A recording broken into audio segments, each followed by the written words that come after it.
城市里有个不成文的规矩，只要进了街猫的地盘，就得按他们的规则来。在这里不问过往，不看身份，都得给我乖乖排队吃饭。猫鼠天敌又怎样？恩怨在饭桌前全都一笔勾销。大猫低头啃饭，小老鼠凑边上小口蹭粮。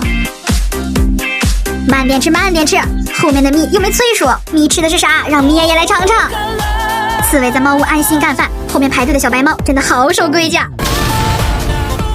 哎，朋友，吃啥呢嘛？给我也尝一口嘛！小狗乖乖的排队，等前面的小猫吃完。好朋友就是要一汪一口。好朋友就是要一起吃好多好多饭。街猫就这样帮无家可归的小流浪们填饱肚子。世界本来就应该是如此美好的样子。